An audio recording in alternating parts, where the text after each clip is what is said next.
Welcome to Secular Soup. Stay tuned for real talk about atheism, feminism, politics, parenting, and whatever the fuck else Amy and Amy want to talk about, because this is their show. And get ready for a whole lot of motherfucking profanity. You want to hear a secret? I won't tell anybody. Go ahead. If I sit next to you, I'm going to get gonorrhea. It's going to jump into me. Just two ladies hanging out. Is it okay for me to make fun of his neck waddle if I make fun of my own neck waddle? I'm not sure. That's a real ethical conundrum. Would you know if you were born a lizard person, or can you be like adopted into I think you know. We're such professionals. We really are. Buckle up, bitches. It's time to have some soup. Amy with an eye. An emotion. That's where that introduction supposed to go. There it is. It's been a hot minute yet again since we've last done this. It has been. It was the end of November. Wow. So a lot has happened since then. A lot has happened since then. Has happened since then. So I am at I'm unemployed still, which is tragic. It's really difficult. Well, I knew that holidays coming up, it was going to get real hard, and no one was hiring over Thanksgiving and Christmas. Nobody was in the office, and even those that were, they weren't working. Exactly. No one was in the office. No one was doing anything. No. Exactly. So now this past week, I had an interview. I had like a soft job interview. Basically, I know the manager of an entire office, and she basically strong-armed HR to call me for she sent me the email. She sent me a copy of the email. She's like, hey, this is my friend, and hire her. And they were like, okay, but she wants this range of pay, and we don't do that. And she was like, figure it out. Make it work. So they did. And he called me with an interview for Thursday. And then he called me right back, and he was like, sorry, I mean Friday. Does that work better for you? That works better for us. I was like, it's fine. So now he's like scared of me because I'm friends with the manager. And then she's sending me screenshots of how much they're going to pay me, which is the low end of my range. And I'm like, so it pays to hang out with lesbians is what hang out with lesbians. And yeah, so that's a good one because I was going to have to start doing substitute teaching. And so it's not that I dislike children, because I don't dislike children. I don't want to get in my car I don't want to get dressed, leave my house, get in my car, drive to a place, and then be around children, and then do the same thing. Yeah, and then backwards. I don't want to leave my house, basically. I don't want to leave my house. Yeah. So, and this is fully remote. It's, so I have an interview Friday for it, but I pretty much already have it because I saw her strong-armed email and exchange. So they fear her more than, Yeah. Yeah. I mean, which is funny because she's just a delightful human, but I can understand her professionally because I met her professionally. I have friends like that. It's like, oh, I love them. I would never want to be on the wrong end of the stick with them. No. I met her professionally. She was the team leader of the other team. Mm-hmm. And I used to sexually harass her all the time and then tell her, please don't write me up. And so we became like best friends because that's apparently how I make friends is I am inappropriate with them at work. There's something about you that allows you to get away with all sorts of things. Well, I think so. She held the door open with me. You are a lucky charm. She held the door open for me one time. And I was like, do I face you to brush past you or do you want my ass? Or something like that. And she was like, ooh, tits her ass. She was like, dealer's choice or something like that. This is pure sexual harassment. This is awful. Absolutely. And I was still in training. This was literally into the training room. And she was you just weren't even like, wasn't even an employee. You were a very new hire at this point. And she was just the person that walked around, just answered questions. And she was, a cute butch lesbian that I like. That's, that's my speed. Yeah. So I was like, what do you want? So the that's name finds it easy sometimes to casually flirt with the female persuasion. Mm-hmm. In the right settings. I can make them laugh, and I don't even try. It and then happens. And then nothing happens. I mean, it just happens, but then nothing happens. No, we're just friends. But it's funny because she's my reference, one of my references, and it looks really good that my former supervisor is one of my references. Well, all my references are former supervisors, but she'll say something and I'll comment something on her post on Facebook or whatever. Like I'll make some, I'll tease her a little bit. And I was like, please still give me a good reference. Like, please. But yeah, that's the West Wing reference in my head for this. It's slightly off to the side. Okay. But not much. And now it's gone.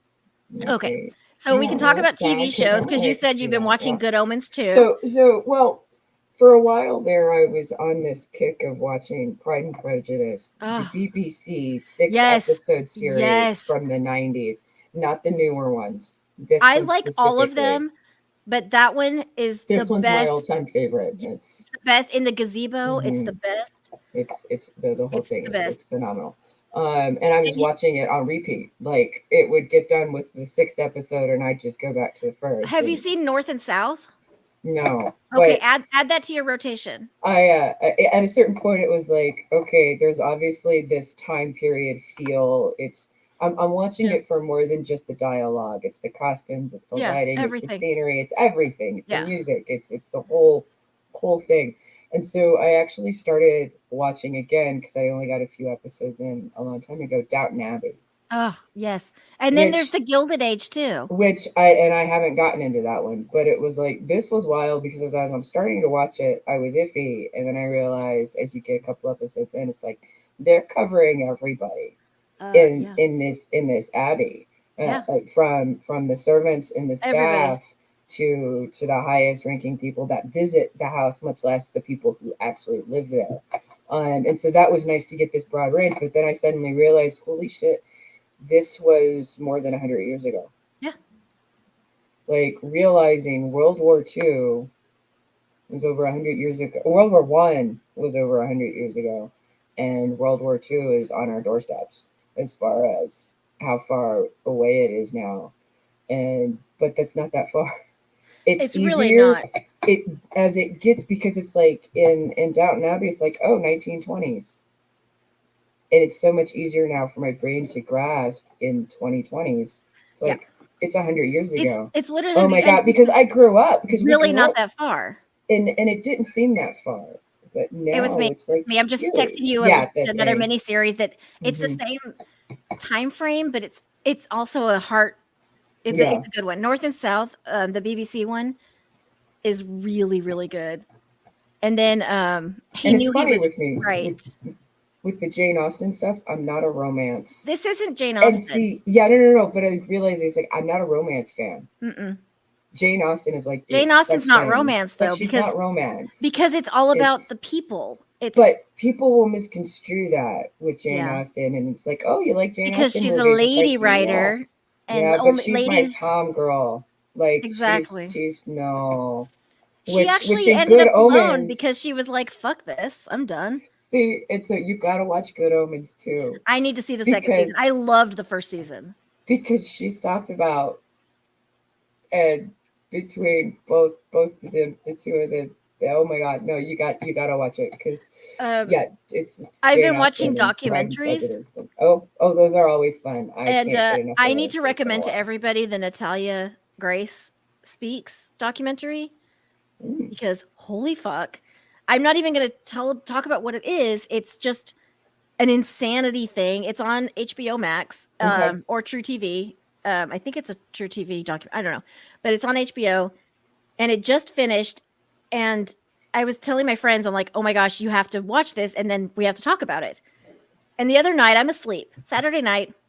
Right. It wasn't even Saturday night. It was Monday night. I'm asleep, fully asleep in bed. My phone rings at 11:30 at night. And so, of course, I got done watching the documentary. Well, I didn't know that because I know, who calls you that late at night? It's an emergency. Somebody died. Yeah. Right. So you answer it, and my friend Lori is screaming, "What the fuck? What the fuck? What the fuck?" And I was like, "Wait, what's going on?" And she just kept doing it like 5 more times. Stop. Yeah. And then I was like, "Oh, it clicked." I was like, "Okay, I'm awake now." You just finished the documentary, and she was like, "What the fuck?" I was like, I know. I know. And she was like, what do we do with this? There's no episodes. There's no more. There's no season 3 announced. I'm like, I don't know what to do with this. I don't know what to do with this information in my head. have no idea what any of this is, It's and now I'm curious about insane. what this is. Okay, so the overview that you would read on the synopsis is this little girl was adopted by this family, and they decided that she was an adult instead of a little girl, and they legally got her re-aged to 22 from 8 years old and set her up in her own apartment. So she was a little teeny tiny 8-year-old living on her own because legally she was an adult. But she has like this really rare form of dwarfism too, so she's super tiny. Yeah, I think I saw some weird little bits of trailers and stuff because I don't scroll through stuff on my phone with the sound on. Yeah. So I'm reading captions, closed captions and stuff. I'm reading headlines and stuff. So it's like, is this where they're not certain if she conned them into adopting her? Okay. Yeah. They thought it was like one of those like orphan-y things. Like that's curious. And so the way this documentary is very, very well done, because I watch a lot of documentaries and some are meh and some are good. And this one is so well done that you literally, I was riveted. I could not stop watching. I binged it in like 2 days. The whole, and there was like 2 seasons. So okay, I'm gonna have to go. Yeah, it's insane because you don't like. They start with one angle where you're like, oh yeah, this chick is totally conning. And I love it when they do that. Yeah, these people are terrible, and then they kind of come to the middle, and you're like, I don't know what actually is going on. Like it's I love it when they do that because it really does force you to see both how sides. Both sides can be so adamant on feeling that they're right, and you as a third party observer can see both of them from this outside view, and then be like, oh fuck. That's exactly what it is. Like, nice. and then they come at it from the middle, and they were like, the truth probably lies somewhere in the middle. And so it's like, and just from a very limited understanding myself, we don't know how to age people scientifically, medically wise. By teeth. Yeah, but it's like DNA. There's these. You would think that with all of the medical that we have, we would be able to accurately determine somebody's age. There are ways, because there are certain markers. There's skull development. There's the gaps in your brain that are certain ways that they can tell by your teeth, because her dentist was like, she's clearly 7 or 8 because she still had like all of her baby teeth up there. Like there's very clear indications. And then you just go to the biological mom and she was like, yeah, I had this baby then, signed this, whatever. But you can't cut a person in half and cut the lines. That's just it. It's like, and you can't, and DNA is not going to tell you either. There isn't a blood test that's going to accurately tell you. And there's so many genetic things that could cause these phenomena to happen. Well, she also had this rare disease that they didn't know what you're supposed to look like because she didn't hit any of the normal factors. Mm-hmm. So even some of our normal ways of determining a narrowing in the age range isn't necessarily accurate. No, it's insane. The whole thing is insane. And then I had to go back. I had to back off of it and go back on my reality TV binge because I was like, oh my gosh. And then I've been watching The Trust on Netflix, which is crazy town. So, dude, sorry, my phone just informed me that I got an email. It's really wild to me, the subject lines of the clickbait that even professional businesses that aren't. It's Peacock. The streaming service. Yeah. The subject line is RE, your PTO request. I'm looking at it like, okay, is this spam? Is this guy that gave the wrong email somehow, and I'm getting all of his weird stuff? Right. And I'm realizing, no, it's a different account. So no, that's not it. It's like Peacock. Peacock, what are you? And then it's just stream these pics from Peacock and get away while at home. So it's a play on take time off work and just watch these shows. I didn't put a paid time off request in. What are you talking about? What? So silly. So work for you. That's the other thing is I've been watching the Trust. Okay. It's a reality show. and it's they give this group of people the prize money from day one. Oh. So they've already won, and so they can choose to stay together as a group and split it up that way, or one vote will vote someone out of the trust so they get more money. Oh, wow. So it's all of these games of, are you going to stay together as a trust, or are you going to start betraying people? Because it changes into a different game. It's like a trust fund. Uh-huh.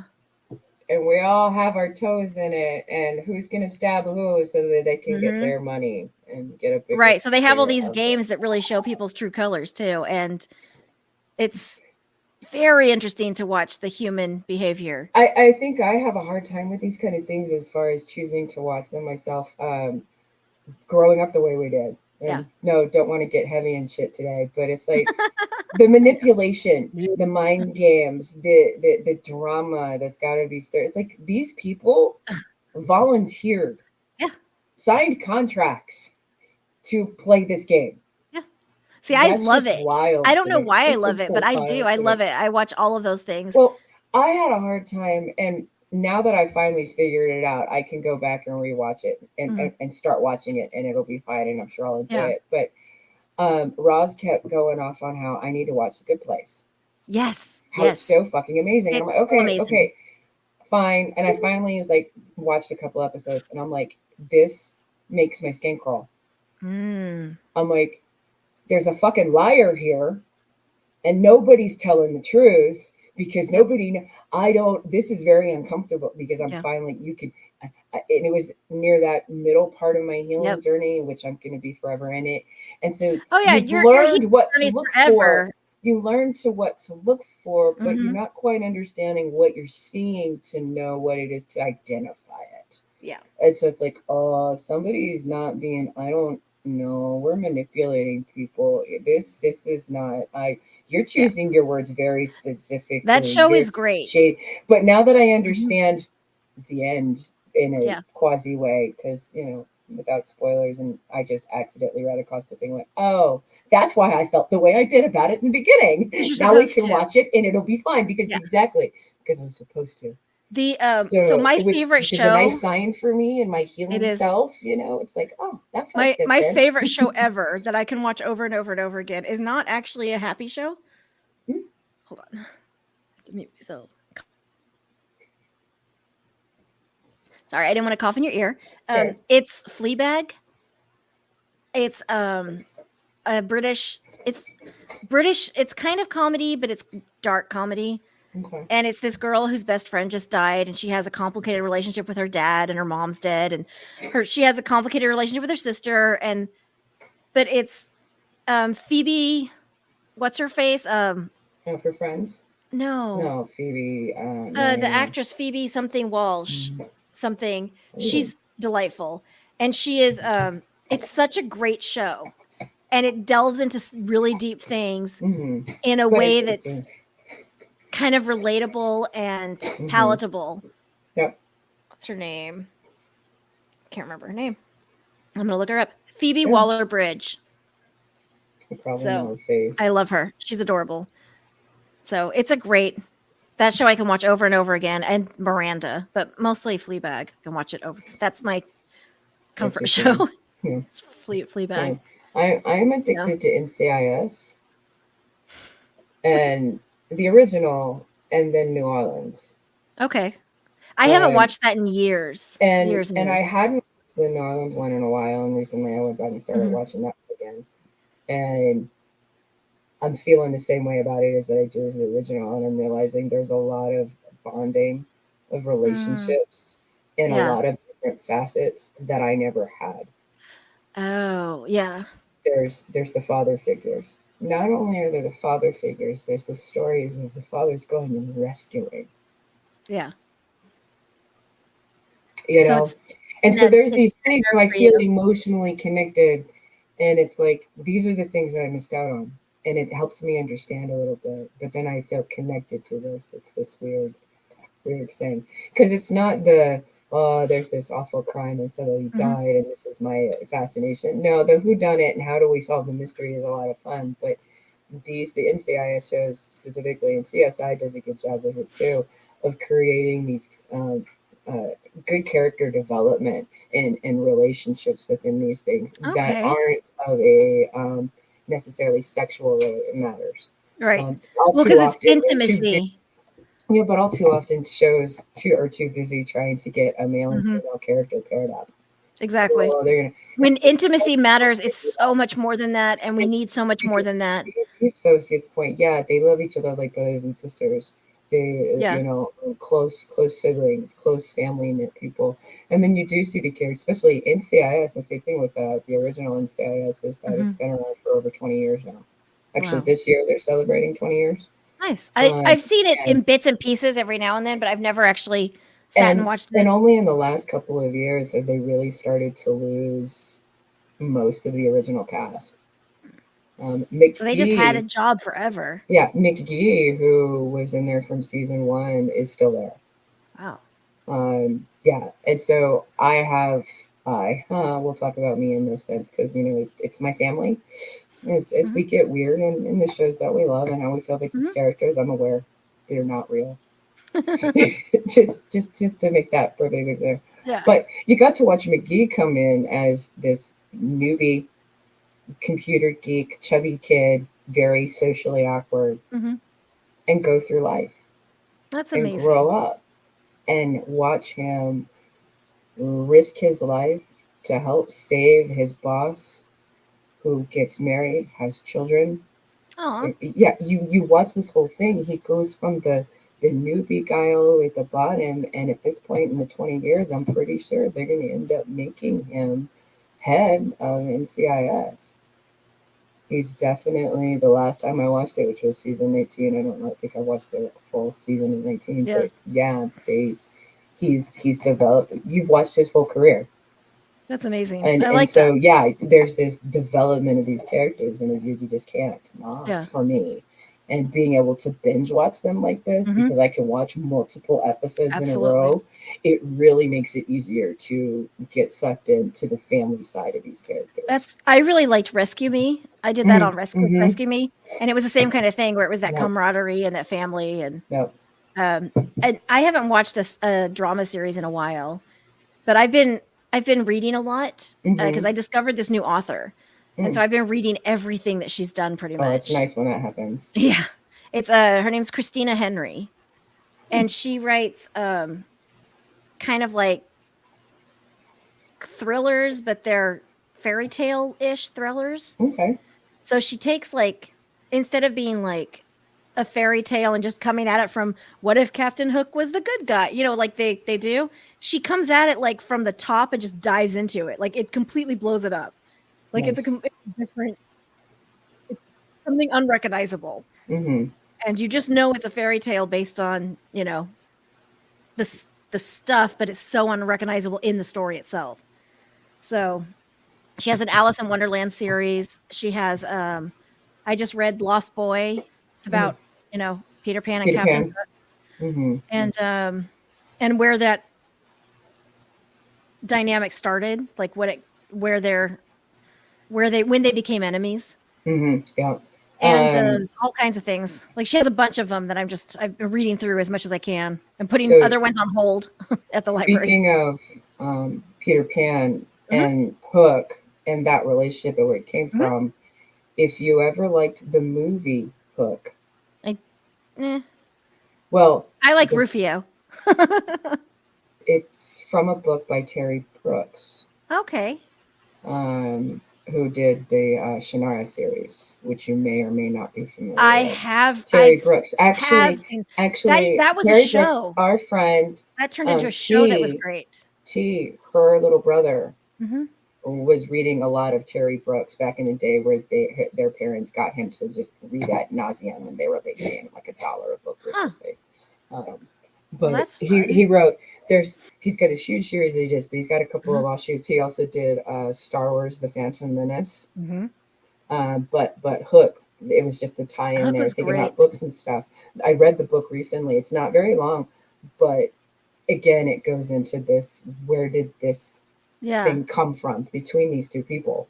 It's so interesting. You know, how did Hook become Hook? And then I just read this other one called The Evil Queen. It's the Evil Queen from Gina Showalter or something, and it was about how it was a Snow White story, but the whole book, you don't know. There's this group of people, and you don't know who's Snow White, who's the huntsman, who's one of the supporters, and who's the evil queen, because they all keep shifting based on choices and decisions and all kinds of things. And it's really interesting because then there's no one thing you're born for. It's right. And it was really all these different fascinating. choices that were made along the way, you know, and Yeah. you came to a fork in the road. Yeah. And then I just read this book. I finished it today. It's probably one of the best books and the weirdest books I've ever read in my entire life. It was called hold on. Let me find it. Well, and while you're looking that up, it also reminds me of Wicked. I found it. Yes. That series, the entire series was phenomenal. It's not because just how one did the thing or Wicked the Witch, other. How did the Wicked Witch become the Wicked Witch? Right. This book that I just finished reading is called Liar, Dreamer, Thief by Maria Dong. Okay. And she was a short story writer, and this is it's her debut novel, and it's absolutely fascinating. She has mental illness. She sees things that aren't real all the time. Kind of like a mushroom trip a little bit. Like she walks into the kitchen and suddenly there's a mushroom forest in her kitchen, and she just watches it grow. And all of the people in her life, she attributes them to characters in her favorite childhood book that is the world that she sees all the time. But she witnesses a death, and no one believes her because she's crazy, you know. And it's from her perspective, and it's just absolutely fascinating and kind of relatable to someone who has that mental illness, where you're trying to say things and you can't figure out how, like, was it real? Was it not real? You don't know if anyone will believe you. You don't know if you believe yourself. Like it's a really and especially it's really well done. Growing up in an environment where you've been gaslit so much. Exactly. Like, I don't know if this is a dream I had, if this is something I saw on TV, if this is a story I told. I can't even confirm if the images that I have from this event are actually images from the event or just images of pictures that I saw of the story that was told to me about this event. Exactly. And so, what's real? So this book is fantastic. It kind of delves into that. It's Liar, Dreamer, Thief. Yeah. And so I just stumbled on it from my library with like new authors, new recommendations. And I was like, oh my God, this is absolutely amazing. But that reminds me of, so I had a dream. Oh my God, my cats. So I had a dream a couple nights ago, and I was convinced that my dream was something that I was remembering that had happened. So in the middle of the night, I'm like, oh my God, I need to text my friend and tell him that this is, you know, I'm remembering something. And then the next day I didn't, and I'm glad I didn't, because none of it was real. Like the whole dream was all fake. Even the thing where I was like, this is real, wasn't real. It was a whole thing. And so the next day I just told him the whole story from beginning to end. Right, yeah. Oh my God. Yeah. So, yeah, because I became convinced that I kept having dreams about this house that we went to for like a youth trip or something. Never happened. No. So I was like, I think I keep dreaming about this house. We do have weird experiences of traveling to conferences and stuff and sleeping in strange homes that we don't know, with people we don't know. Were you were you there for the hunting lodge in Del Rio? I don't know if you were there still. I know. I don't. That doesn't sound familiar. I mean, I went down to Del Rio several times, obviously. You'd remember the hunting lodge in Del Rio. I don't remember a hunting lodge. There were animal heads everywhere. There was a giant stuffed bear, and the kids were left alone in the lodge. That'll give you nightmares if you're not used to this type of thing. I mean, I wasn't. The caretaker's property was where the only adults was a mile down the road. The kids were all alone in the house. Yeah, it was wild. It was wild. People get pregnant and people die. We were also right off the Rio Grande or the Rio Grande. And so we walked down to it, and in the middle of the night, we're shining our flashlights down. We're like, let's go swimming. And then when you shine your flashlights down, you could see the snakes. There were water snakes everywhere. Oh no. It was insane. I'm surprised I didn't die. I'm surprised I didn't die. Or get pregnant, or something happened, or horrible happened. Nothing happened to me when, in those weirdo times, but they could have, because there was like a 17-year-old boy a bunch of 14-year-old girls, and then like some people in and between. like, let's be clear when we talk about this. You are a 3-hour drive away from home. Yes, I was a 3-hour drive. Like, we didn't live in Del Rio. We didn't No. live outside of that. We were 3 hours away from. So this From an wasn't adult. even. And we were at a Yeah. conference where our parents assumed that we were being well monitored. taken care of, watched, and safe. Mhm. We were not. I was not. No. Wow. There was another time where we slept at the church. I think I remember, like it was a slumber party at the church. Interesting. Yeah, And I was thinking about, the conferences and the driving around all these places. Those There are was this weird. one time, I remember, it was like thinking about it now. I'm like, oh, this is why this is a problem with Mormon church. I got a ride home from like Del Rio or by myself with 2 grown priesthood holders. Yep. And like, I'm sleeping in the back seat while these 2 grown men are driving in the front seat down. Like, in any other reasonable organization with any kind of training with children, this never would have happened. But nobody thought this was strange. I didn't think it was strange. No. None of the adults anywhere thought this was strange for a female for a female child to get into a car with 2 grown men for several hours. My parents, they won't let the missionary boys get into a car with a female driver. Right.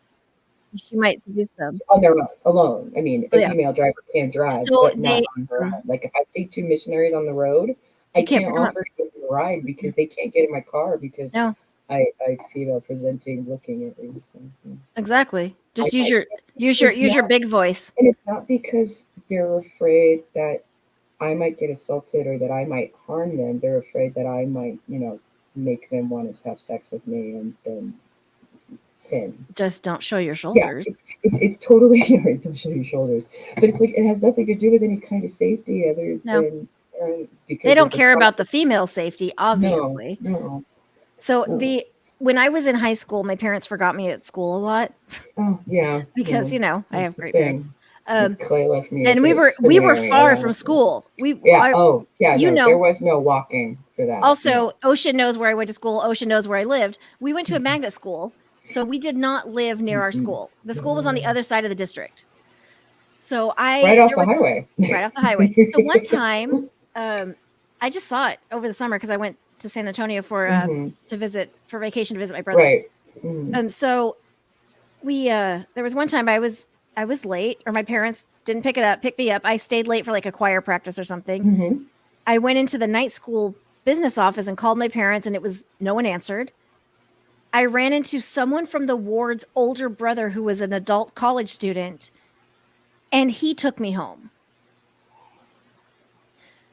I didn't know him other than the fact that he went to church with me. See the problem here? And I trusted him because and by all accounts of reality of things, we should be able to. Oh, yeah, but the fact is that nobody's teaching us that we should still be cautious. Yeah. Well, you saw me at Skepticon. I still didn't go to second locations. Everybody's like, we're going to a bar. I was like, fuck no, I don't go to second locations. I'm not leaving this building. Oh. Also, it was cold outside. But no, I still do that. People are like, oh, we're going to take this party somewhere else. I'm like, have fun. I'm out. I don't want to die. Yeah. So I've also been realizing, so I am an introvert. I know this like fully, but I also wonder if it's part of the reason I am such an introvert and I do shut down so much is because of how much demand was placed on me when I was younger. So, and the fact that every time I go out in public, there's a lot of demand placed on me. So I'm wondering if it's by it's also nature or by design that that you're this way. Yeah. Well, and also because we learned that it's safer. More quiet and reserved and over here that you don't see me, then I'm safe. I'm good. Right, because you understand. Never mind. And then all the all the masking that we're doing, unwanted attention, and survival mode. Exactly. Is exhausting. Exactly. Because I can't leave my house without people being like, "Oh, I want to talk to you. You seem so fun. You seem so nice." Blah blah blah. I'm like, no, I have my headphones on. I don't want to talk to anybody. Doesn't matter. Doesn't matter. So. I've been doing I have a garage at my apartment. And so I've been walking laps in my garage so no one talks to me on the walking trails. There you go. So, did I tell you about the argument I got online years and years ago? Mm-mm. So I was on the Salt Lake Tribune Facebook thing because at the time my sister's family was living there and I was deep in the Exmo community, and so this was a key thing for me to be following. Never mind, they've gone nonprofit. There's good things that come out of the Salt Lake Tribune. But there was the opinion section in there, and somebody getting all huffy about people not saying hello back to them or acknowledging them on the hiking trails. I'm not going to talk to people. I actually had a dude at one point tell me that I should just stay home then. Like, I'm sitting here, it's like, dude, I need to go outside for my health. Yeah. I'm out here. I have agoraphobia. I don't like talking to other people, especially strangers. Mm-hmm. I'm not out here to be polite to people. And honestly, no answer is an answer. No response is a response. It means I'm not talking to you. And for these complete strangers to get this butt hurt because they said hello to me as we crossed our paths on a trail and I didn't acknowledge them, and then they're like, so you shouldn't be out here if you can't acknowledge me. It's like, bro, that's not how that works. It's not, or there's also the fights about doors. It's why you need to do your laps in your garage, right? It's like I shouldn't have to justify my existence of why I'm choosing not to acknowledge that you said hello to me. Right. I'm under no obligation to say hello back. We are outdoors in a public space. I'm not. That's why I used to do walking trails, but so many people would stop and talk to me. I'm like, I don't want to talk to anybody. Yeah, no. I don't want to talk to anybody. I don't want to talk to people I live with most of the time. I think I got lucky growing up in the military, and you learn this head nod thing as you walk. You just you nod your head and you just keep going. I do that. It's driving on country roads and you raise your hand a little bit off the steering wheel. Hello, you just keep going. It's just an automatic. I do it, but then people will backtrack and stop. It's like, this is not an invitation. No, this is not. This is me acknowledging your existence, and just keep on going. No, it's just. I mean, it's different because I am so small, and so people think that I'm just like. What gives people this? It's just like people coming up and grabbing pregnant women's bellies. Exactly. What is wrong with you? I don't understand it. I'm like, yes. I don't understand these people. I get it. I'm tiny. It's awesome. Like, great. I wouldn't. So there was one time. 100 years of coming up to you in public if I didn't know you. Exactly. And commenting on or taking a picture of me, obviously, which has happened a lot. There was one time I was pumping gas and this truck full of guys stopped right at the end of my gas pump and they all turned their cameras and took pictures of me. I'm standing at my gas pump. I'm like, I turned to them. I was like, are you fucking kidding me? Like, that's what I did. And they drove away. I was like, wow. Like, oh my God. I don't understand people's audacity that this. Oh my God. I was like, oh my God, can you go away? Please. This is why I don't. So that's why I think. So I was thinking about it, like the actual, like I am an introvert. Right. But I think it has been developed in me because I went to Mexico when I was 9 years old. This isn't. And people kept touching my hair because I have the red hair. Red hair. Oh, yeah. So I kept getting my hair touched. So it made me scared of Mexico. So, and then people were following me and they said, this old lady said, you need to stay close to your parents or they're going to take you. Yeah, it didn't help that you were small. I'm super, super small. I have really bright red hair and, really light eyes. And so people kept touching me all the time. And so it made me really scared. And so as an adult, it's like kind of, it's not the same thing, but it's kind of different things because I have, then I got the boobs and whatever, and it's like whatever. So I don't mind driving. It's the other drivers that make me that are the problem. Exactly. It's like exactly during COVID. Oh, I love driving around town during COVID. Oh, me too. I would go all the way downtown Dallas because no one was there. Oh, did I tell you I sold my car? I did tell you I sold. Sad day. She's gone, but it's fine. I'll find another one when I get that big old government contract job. Yeah. So. Yeah. But that's one thing I've been thinking about is my development of certain traits. is. And where do they come from? Well, It doesn't matter because it is what it is, but right. And well, and I think you and I had talked about this a little bit in the BDSM world. probably on our drive because we had that long long ass drive. It's what makes a sub, and this isn't a judgment on anybody anywhere. You like what you like, and it's fine, okay. But it can also change over time. And it can change over time, but it's like if what you first were introduced to things wasn't in a healthy environment and it was more taken from you, and so your body over time learned to respond to these certain things. It's true. In spaces where it was taken from you, would that not necessarily then evolve? And it's not always the case to be true. I think that's absolutely true. I would be curious with the research of how frequently there is necessarily a connection. Some kind of sexual abuse or trauma. I think it's a way of taking that power back. Yeah, oh, absolutely. When you're a sub, you're putting yourself in those positions that are. I do know a dom. You mean the unconsensual? Oh. Like the consensual non-consent, especially where you're pushing up against it, but you're kind of owning it. Yep.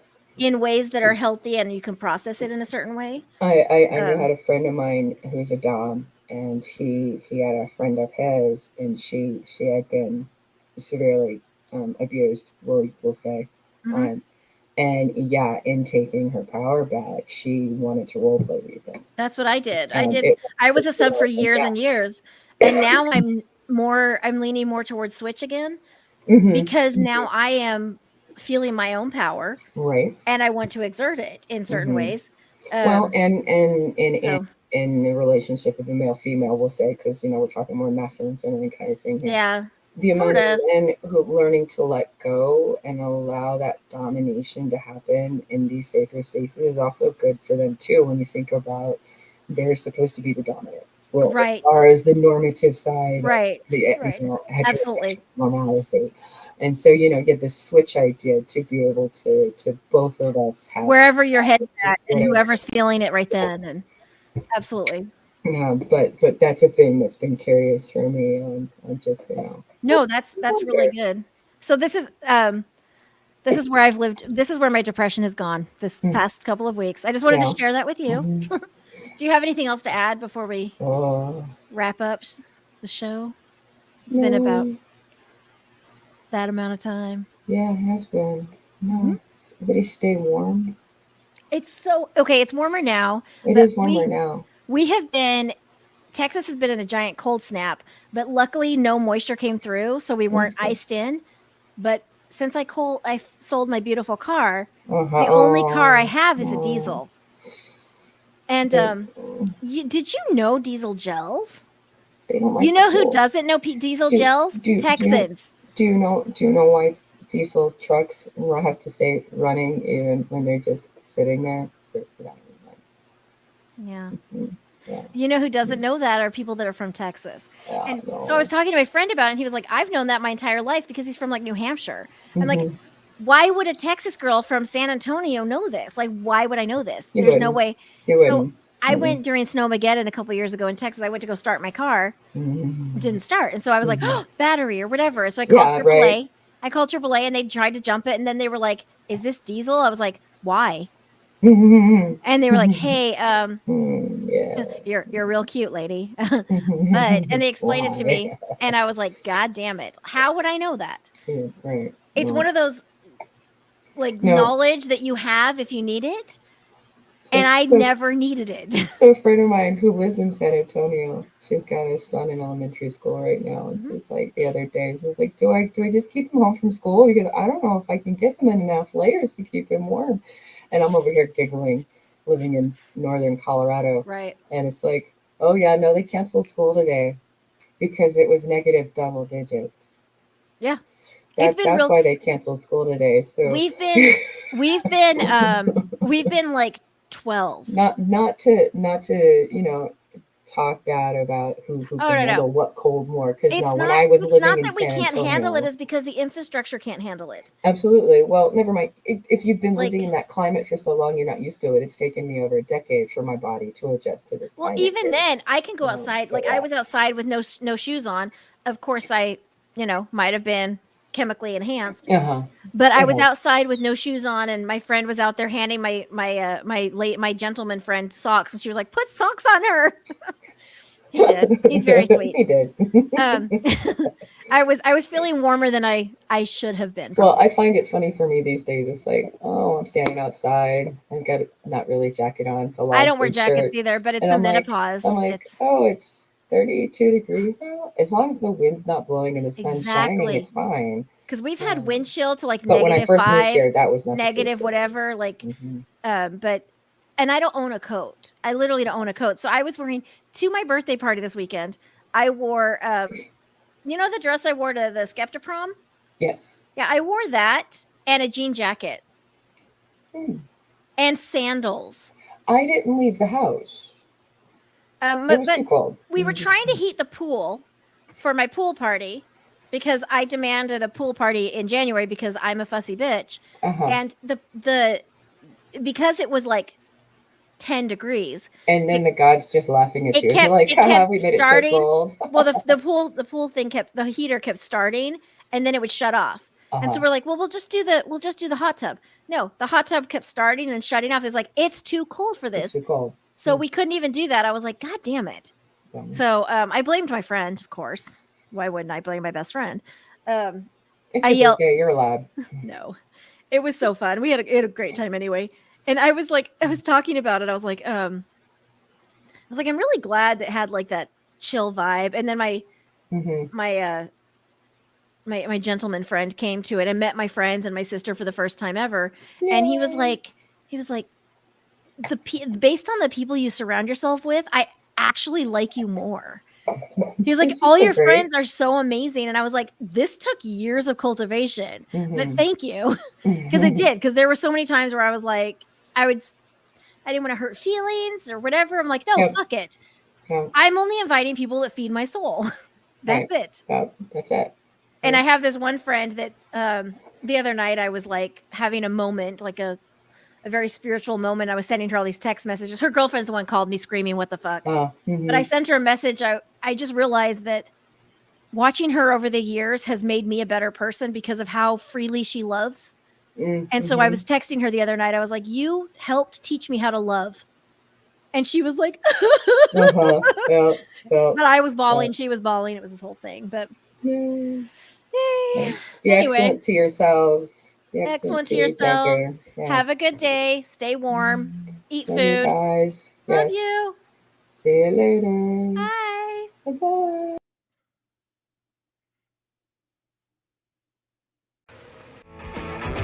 Thanks to all of you motherfuckers who put up with the Amy's droning on week after week. If you enjoy their delightful bitchcraft, please follow them on all of the social medias and send them all of your money on Patreon or PayPal. You can find them on these platforms by using the Google machine.